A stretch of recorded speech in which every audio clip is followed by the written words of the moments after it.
tous. Oui. Bonsoir à vous tous, on va y arriver. Bienvenue à notre série biblique sur les épîtres eschatologiques.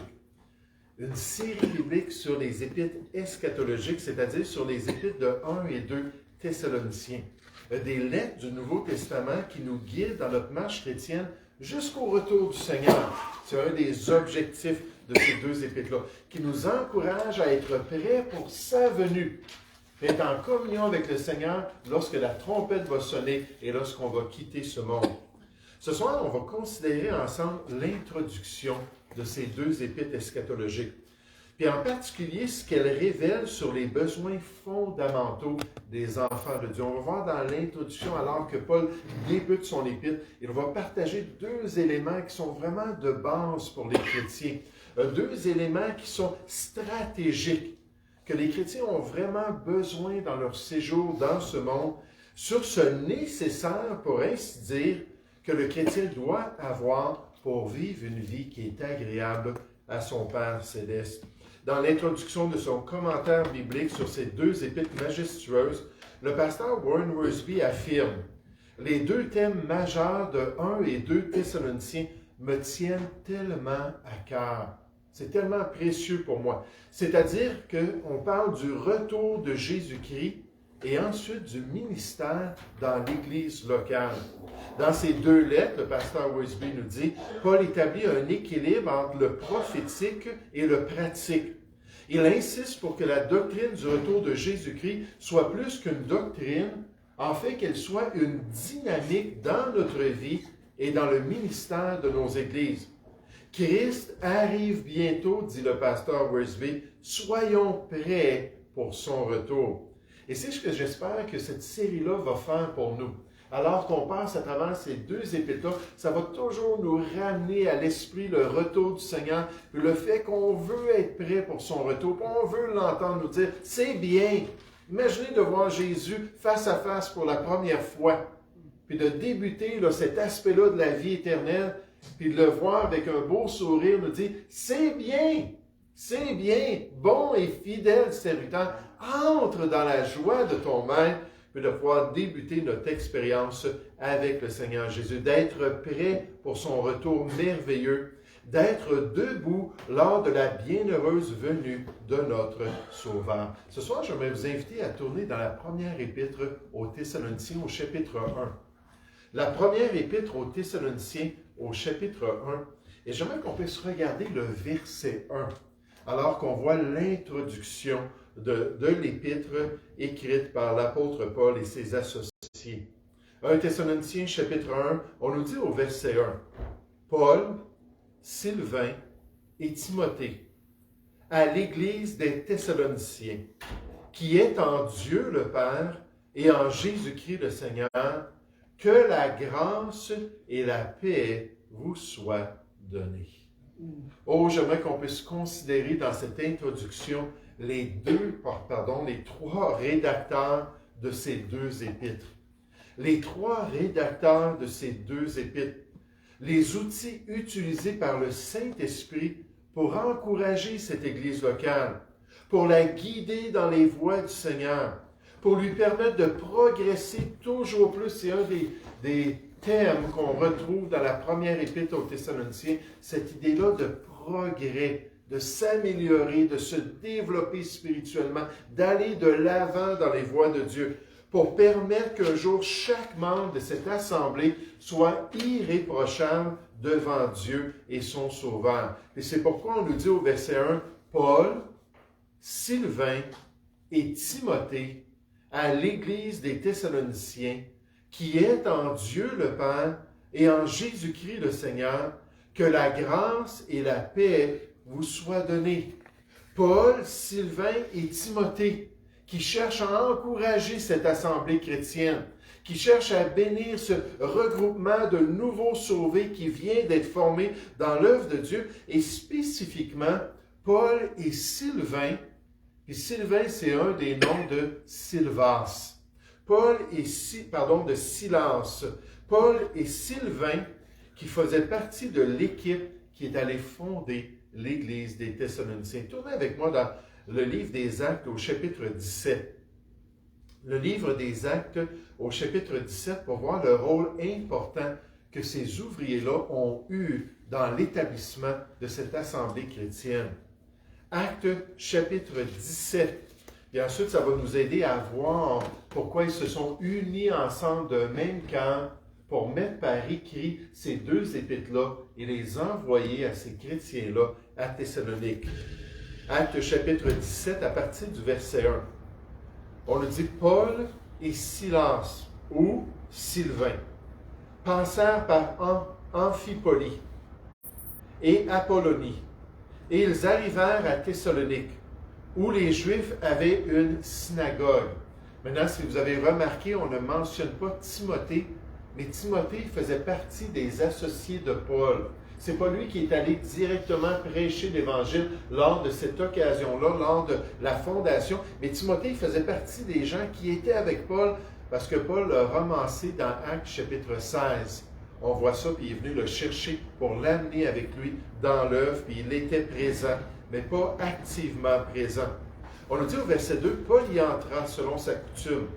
Pendant 3 sabbats, il discuta avec eux, les gens de Thessalonique, d'après les Écritures, expliquant et établissant que le Christ devait souffrir et ressusciter des morts. Et Jésus que je vous annonce, disait-il, c'est lui qui est le Christ. Là, il est dans une synagogue des Juifs. Il prend les Écritures de l'Ancien Testament pour démontrer que c'est Jésus qui est le Christ. Verset 4. Quelques-uns d'entre eux furent persuadés et se joignirent à Paul et à Silas, ainsi qu'une grande multitude de Grecs craignant Dieu et beaucoup de femmes de qualité. Puis là, on voit alors qu'on continue le récit qu'il y a eu une révolte des Juifs contre Paul et Silas et ils ont dû s'en aller à Bérée.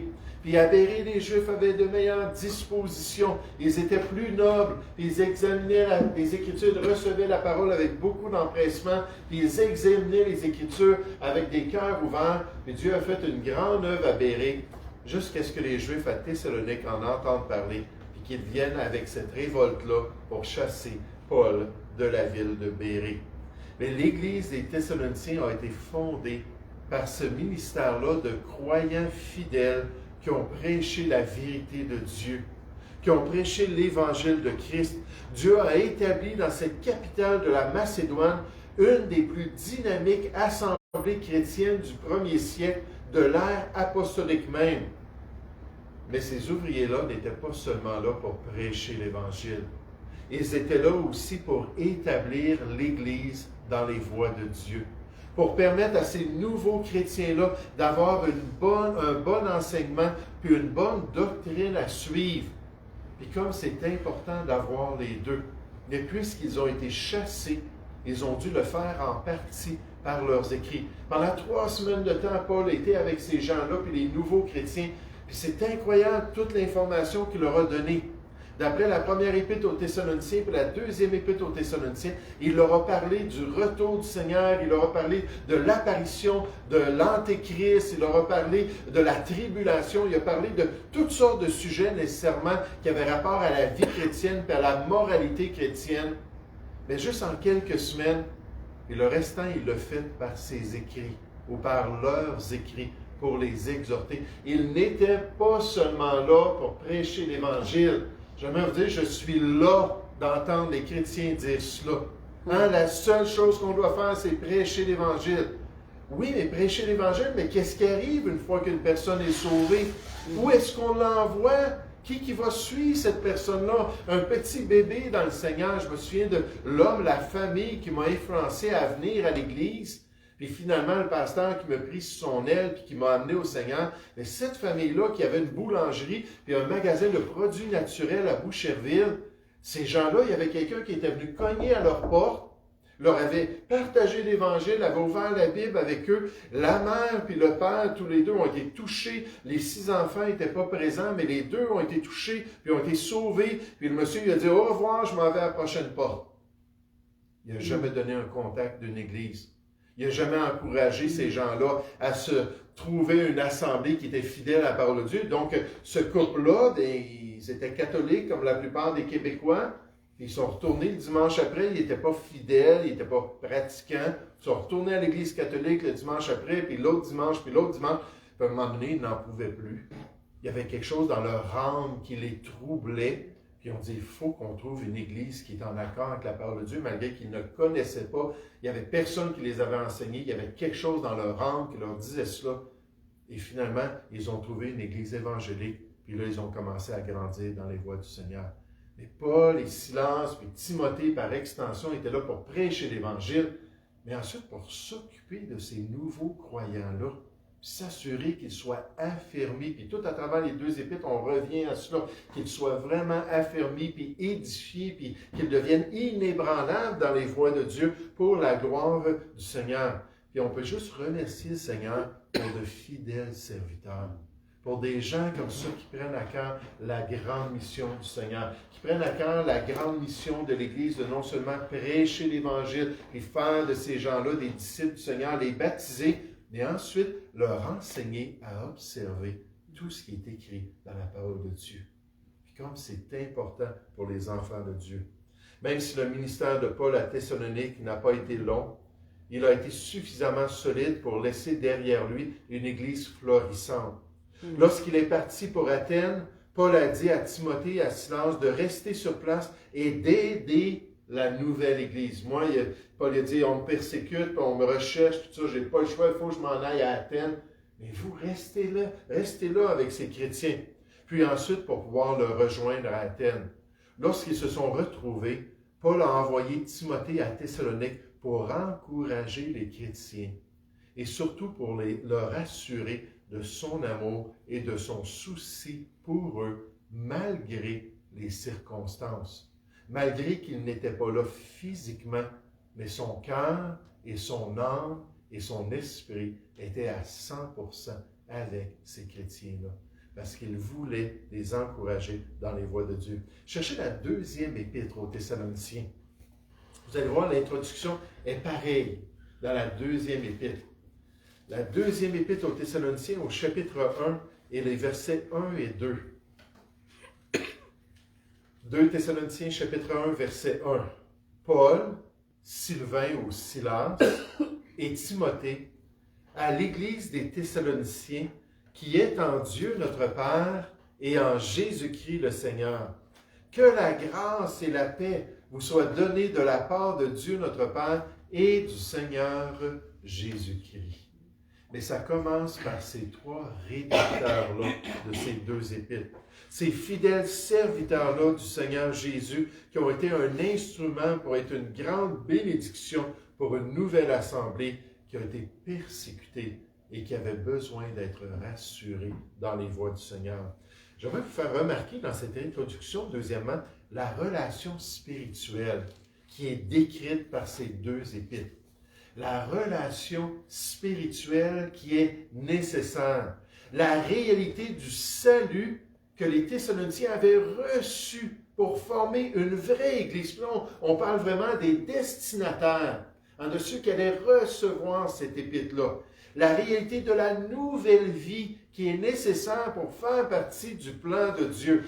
La réalité que sans cette transformation du pécheur, comme on le voit dans la plupart des Juifs à Thessalonique, qui ne s'étaient pas repentis, qui n'avaient pas mis leur foi en Jésus-Christ, mais sans cette transformation, il n'y a pas de vie chrétienne possible. Ça prend cette nouvelle vie. 1 Thessaloniciens, chapitre 1, on nous dit, la première épître aux Thessaloniciens, Paul, Sylvain et Timothée, à l'Église des Thessaloniciens, qui est en Dieu le Père et en Jésus-Christ le Seigneur. C'était une vraie Église. C'était vraiment des croyants qui avaient été connectés par le salut. Que la grâce et la paix vous soient données. La deuxième épître aux Thessaloniciens, si vous voulez tourner là, au chapitre 1. 2 Thessaloniciens, chapitre 1, et au verset 1. On dit Paul, Sylvain et Timothée à l'Église des Thessaloniciens qui est. C'est la réalité, c'est leur état qui est en Dieu notre Père et en Jésus-Christ le Seigneur. Que la grâce et la paix vous soient données de la part de Dieu notre Père et du Seigneur Jésus-Christ. Des gens, une église locale qui était vraiment en Dieu le Père et en Jésus-Christ notre Sauveur, qui avait expérimenté la nouvelle naissance d'en haut, qui avait été branché dans l'olivier de Dieu, qui était passé de la mort à la vie grâce au salut qui se trouve en Jésus-Christ. C'est seulement ce genre d'église-là qui plaît à Dieu. Lorsqu'on parle du christianisme aujourd'hui, lorsqu'on parle de tous ceux qui se disent l'Église de Jésus-Christ, j'aimerais vous dire que la majorité ne connaissent pas le plan du salut, la majorité ne connaissent pas cette relation-là. C'est souvent un club social, un club moral, un endroit où on se sent bien, puis on va voir des gens, puis on apprend un petit peu comment se conduire. Mais il n'y a pas la vie, il n'y a pas la relation. Mais pour les Thessaloniciens, ils étaient une vraie assemblée. Ce n'était pas une assemblée religieuse morte. Une assemblée religieuse sans vie, sans une relation vitale avec Dieu. L'Église des Thessaloniciens était entièrement différente de ces fausses églises qui sont tellement populaires aujourd'hui. Oh, comprenons ce soir que ce n'est pas assez de se nommer une église pour qu'un regroupement fasse vraiment partie de l'œuvre de Dieu. Pas plus que ce ne l'est qu'une personne dise « Seigneur, Seigneur » pour qu'un jour elle puisse aller dans le paradis de Dieu. Matthieu chapitre 7, 21-23, ceux qui disent « Seigneur, Seigneur » n'entreront pas tous dans le royaume des cieux. Seulement ceux qui font la volonté de mon Père. C'est quoi la volonté de mon Père? Jean 6, 40, c'est que quiconque voit le Fils et croit en lui ait la vie éternelle. C'est comme ça qu'on peut aller dans le royaume de Dieu. Un auteur nous dit, les destinataires de ces épîtres sont regroupés dans la salutation comme l'Église des Thessaloniciens. Dans l'évaluation de Dieu. C'était une vraie église. Une église locale est un groupe de personnes appelées par Dieu à sortir de la masse de l'humanité pour mener une vie de séparation avec lui. L'église de Thessalonique était composée de païens qui s'étaient détournés des idoles vers Dieu et de Juifs qui reconnaissaient leur Messie ayant cru en lui. Et ces personnes faisaient partie de la vraie assemblée de Thessalonique en comparaison et en contraste avec les fausses assemblées qui se trouvaient dans cette ville. Qu'est-ce que je veux dire par cela? On l'a vu dès qu'on a regardé Actes chapitre 17, que Paul et Silas sont allés dans la synagogue. Le mot synagogue, synagogue en grec, ça veut dire le lieu de rassemblement. C'est l'endroit qu'une personne va aller pour former un regroupement. En fait, la synagogue en grec, c'est le synonyme du mot « ecclésia » qui est traduit « église ». Donc, c'était un regroupement de Juifs, mais ce n'était pas l'Église de Dieu. Ce n'était pas l'Assemblée de Dieu, parce que ces gens-là n'étaient pas sauvés. Tout rassemblement qui se dit de Dieu ne l'est pas nécessairement.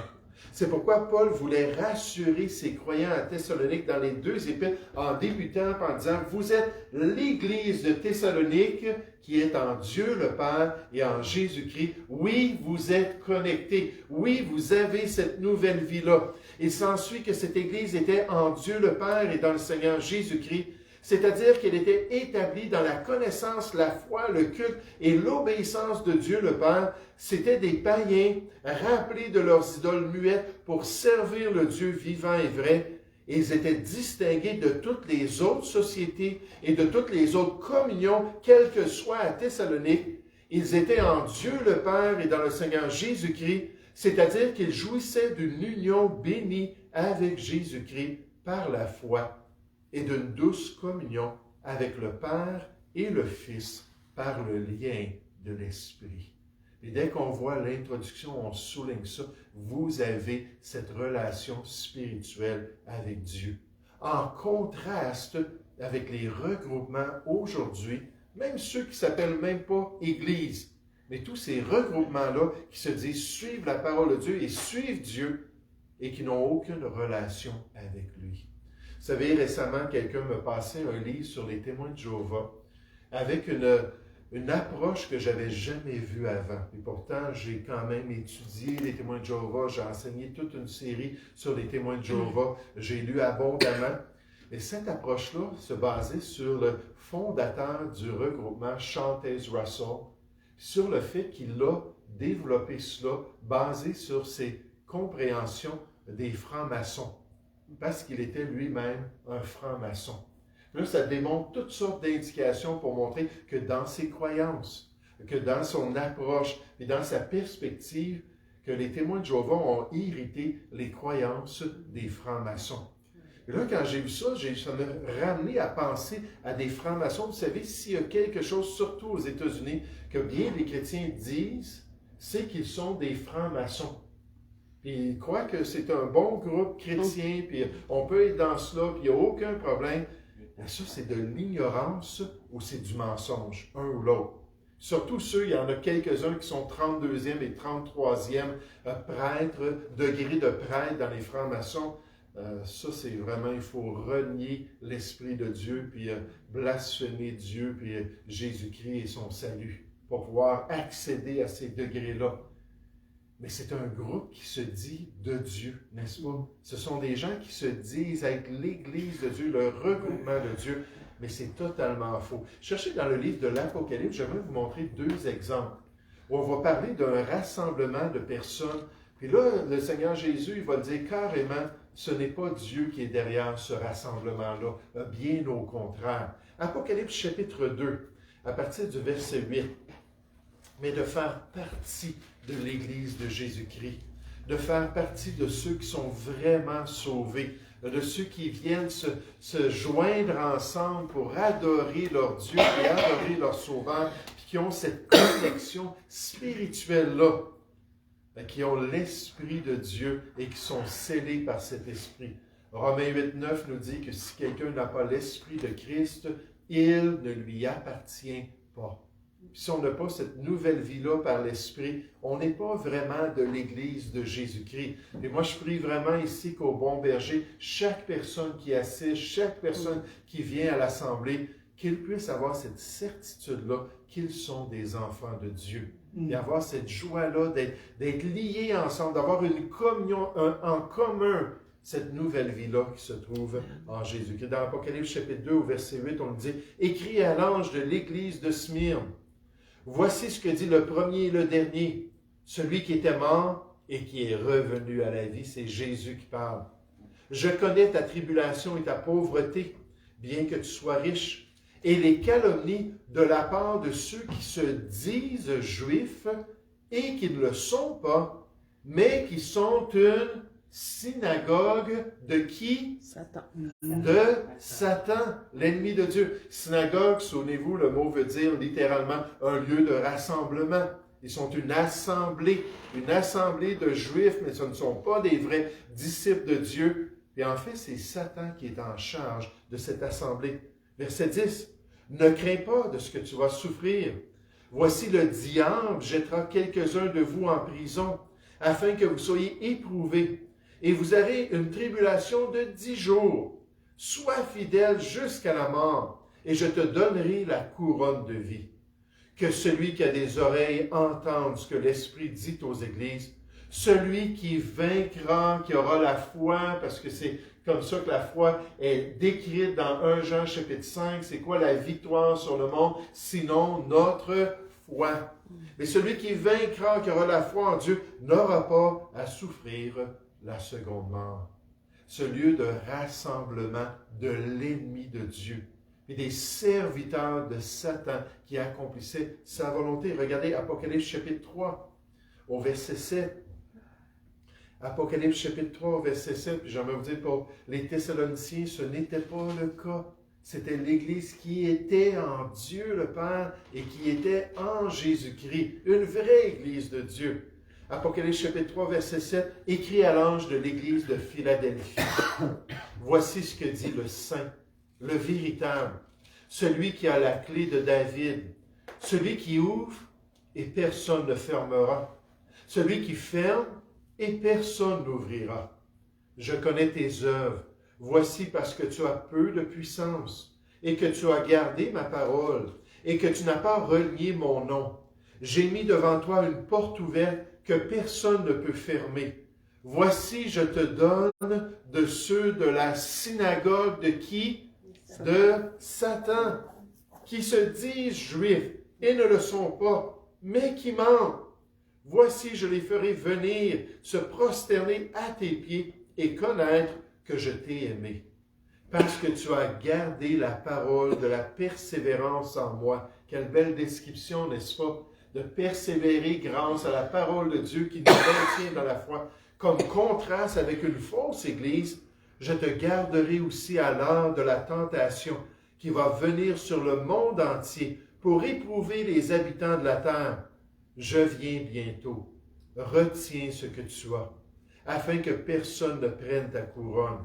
Celui qui vaincra, je ferai de lui une colonne dans le temple de mon Dieu, et il n'en sortira plus. J'écrirai sur lui le nom de mon Dieu et le nom de la ville de mon Dieu, de la nouvelle Jérusalem qui descend du ciel d'auprès de mon Dieu et mon nom nouveau.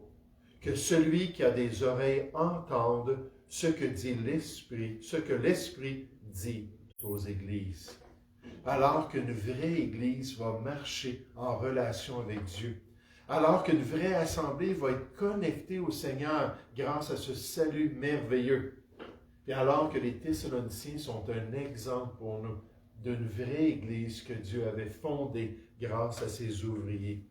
Christ a décrit leurs ennemis dans ce passage comme la synagogue de Satan. Il s'agissait en effet de Juifs qui s'opposaient au témoignage chrétien des croyants. La fausse religion a toujours été un formidable antagoniste de la vraie foi chrétienne. Mais le jour viendra où tous les adversaires de la foi devront reconnaître la vérité et devront être confrontés par Dieu lui-même.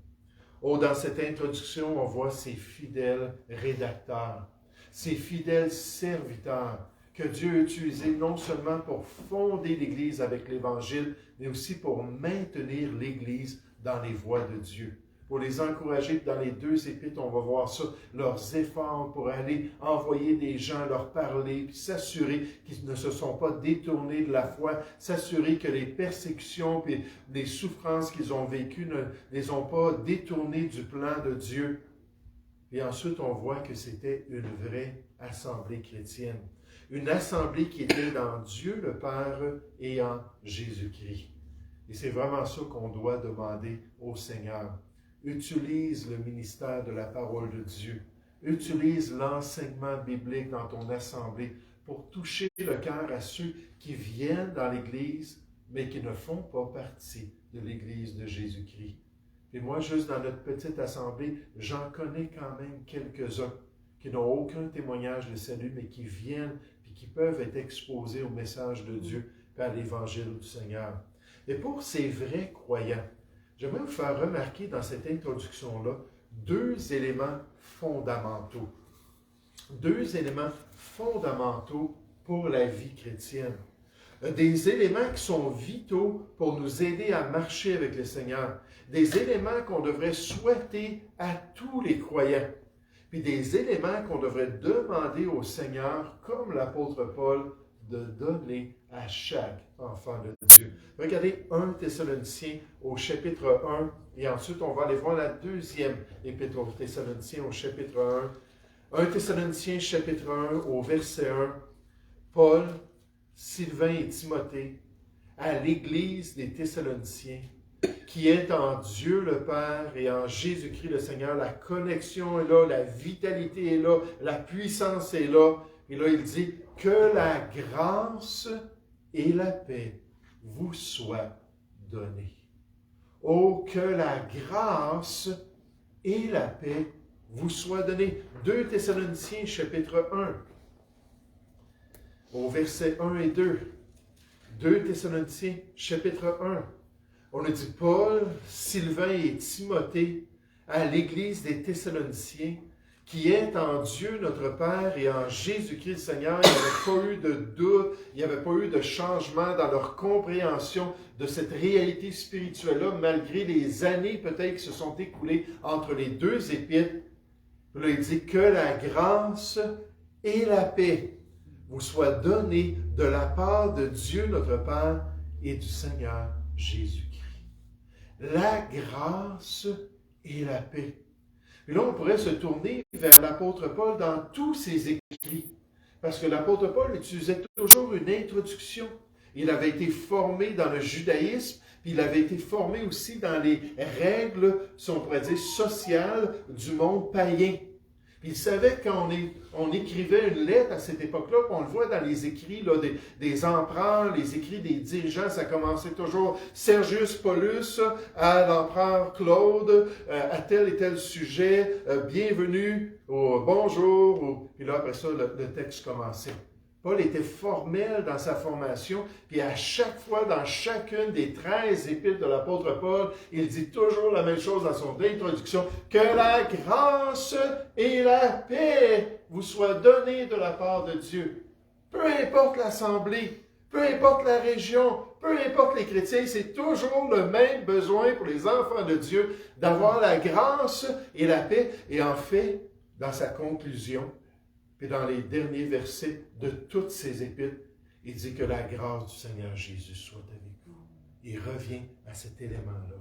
La grâce et la paix. Mais nécessairement, quand on parle de la grâce, tout le monde sait en tant que chrétien que le salut, c'est par la grâce de Dieu. Que la nouvelle vie commence par cette œuvre de grâce lorsqu'on reçoit le salut en Jésus-Christ. Mais ce n'est pas juste pour le début de notre marche chrétienne. La grâce est nécessaire pour toute la vie chrétienne. Elle est nécessaire pour marcher avec Dieu. La grâce décrit la force, le soutien, la provision de Dieu pour que le chrétien accomplisse sa volonté dans ce monde.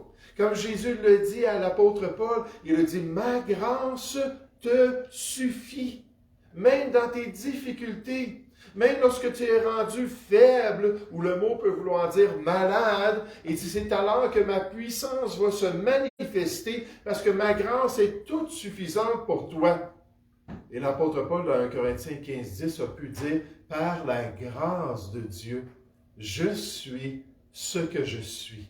Et sa grâce envers moi n'a pas été vaine. Elle a été efficace. Elle s'est manifestée puissamment. » Puis il dit, j'ai travaillé plus que tous en se comparant aux autres apôtres. Il a dit, non pas moi seulement, mais la grâce de Dieu qui agit en moi. Puis continuellement, la parole de Dieu nous présente ce besoin de la grâce. Continuellement, la parole de Dieu nous présente ce besoin de grandir en grâce, puis grandir dans cette capacité, grâce à une relation vitale qu'on a avec le Seigneur, pour nous permettre de devenir de plus en plus ce qu'il veut pour nous. On n'est pas capable par nous-mêmes. Et c'est pour ça que Paul a dit que la grâce vous soit donnée. Parce que vous avez besoin de grâce. Pour accomplir la volonté de Dieu, il faut que je termine bientôt, ma voix s'en va. Mais le grand missionnaire Hudson Taylor, qui est allé en Inde, puis ensuite qui est allé en Chine. Mais pendant qu'il était en Chine, il prêchait l'Évangile, puis il essayait d'influencer des gens. Puis pendant des mois, sinon des années, j'essaie de me rappeler des détails. Des fois, je vous dis des choses, puis là, je me dis, est-ce que j'ai menti? C'était-tu des mois ou des années? Mais en tout cas, donc, un ou l'autre. Mais pendant longtemps, il a prêché, puis il a évangélisé, puis il n'y avait aucun résultat. Là, il priait à Dieu, puis il a ouvert sa Bible, puis il est tombé sur Jean, chapitre 15. Puis il a vu le Seigneur Jésus qui dit à ses disciples, il dit, je suis, je suis, je suis. En parlant de cette relation-là avec la vigne de Dieu. Et parlant du fait que c'était lui qui était le tronc même de Dieu, puis nous, on est juste les branches. Puis comment il faut demeurer en lui pour porter beaucoup de fruits pour la gloire de Dieu. Puis Hudson Taylor, qui était consacré au Seigneur, c'est des années qu'il connaissait Dieu, qu'il avait servi Dieu comme pasteur, et ainsi de suite, s'est aperçu que finalement, l'œuvre missionnaire, il est en train de l'accomplir par ses propres forces.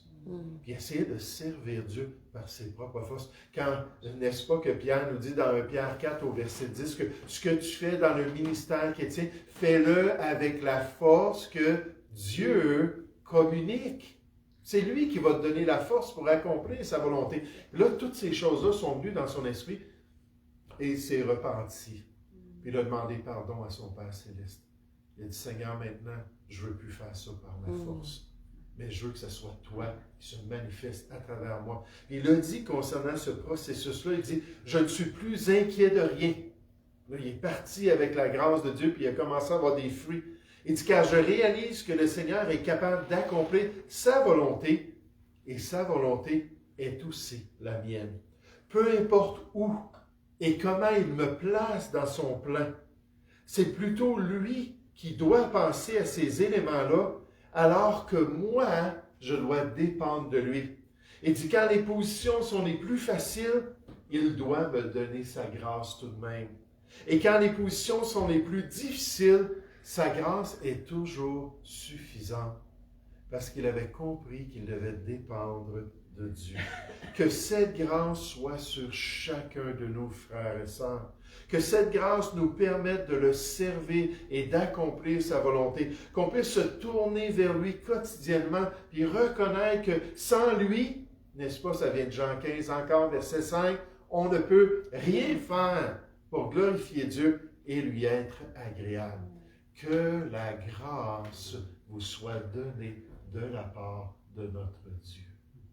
Et vous savez, l'autre élément aussi est important. C'est l'élément de la paix.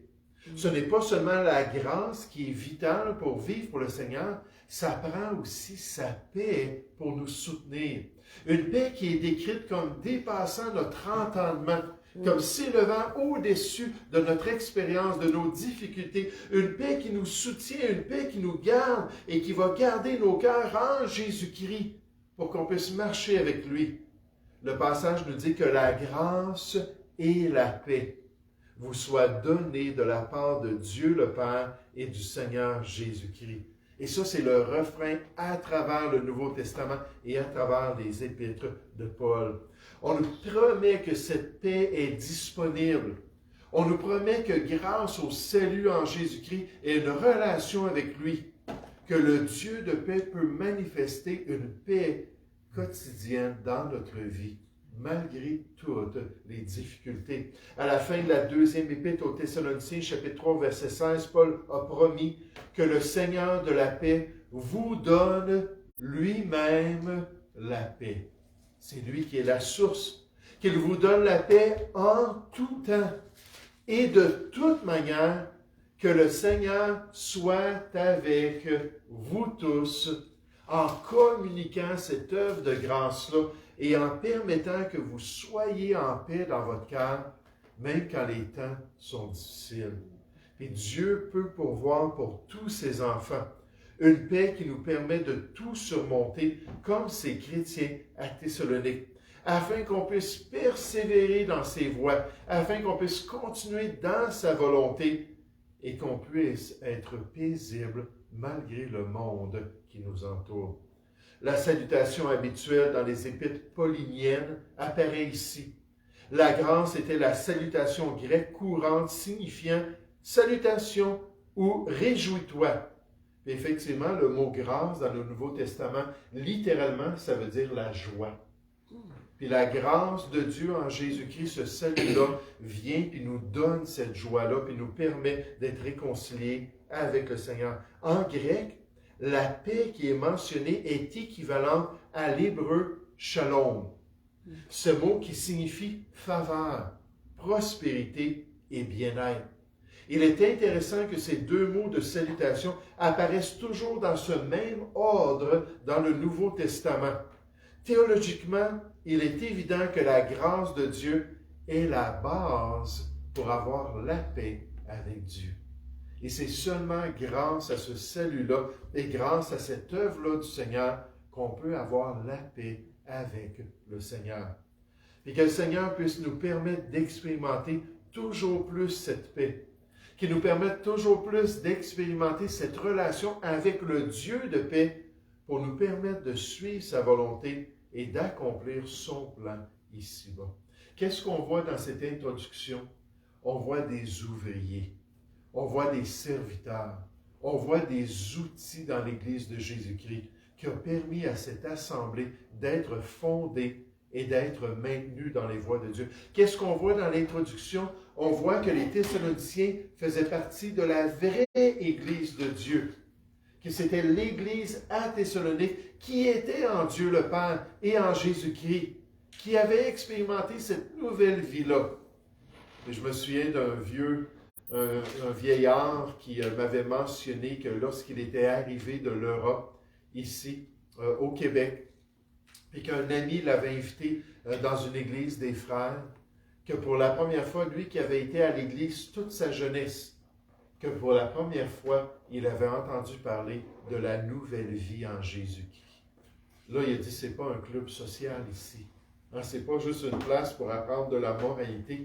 Non, on nous présente une relation vitale avec Dieu. Et c'est là qu'il avait ouvert son cœur.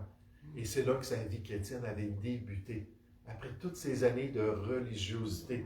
Mais les Thessaloniciens étaient l'Église de Dieu, connectés dans le Seigneur. Puis ensuite, qu'est-ce qu'on voit dans l'introduction? 2 éléments qui sont fondamentaux. 2 éléments qui sont nécessaires pour marcher avec Dieu. Et 2 éléments qu'on peut demander au Seigneur pour nos propres vies et pour chacun de nous. La grâce et la paix qui se trouvent en Jésus-Christ. Nous allons prier ensemble. Merci Père Céleste pour cette introduction, Seigneur. Merci pour ces 2 épîtres qui nous rappellent que la réalité en Jésus-Christ, elle est toujours la même.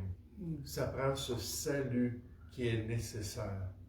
Comme Jésus le dit à Nicodème, que si on ne naît pas de nouveau, on ne peut pas voir, puis on ne peut pas entrer dans le royaume des cieux. Alors, Père Céleste, je te prie qu'on puisse prêcher fidèlement cette relation avec Christ. Merci pour ces Thessaloniciens qui s'étaient repentis. Merci pour ces Juifs et non-Juifs qui avaient reconnu leurs besoins de Jésus.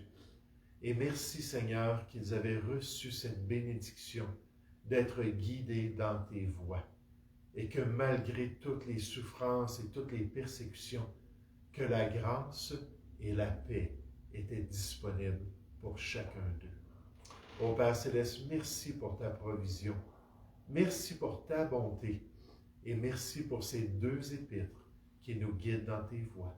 Nous te prions au nom du Seigneur Jésus. Amen.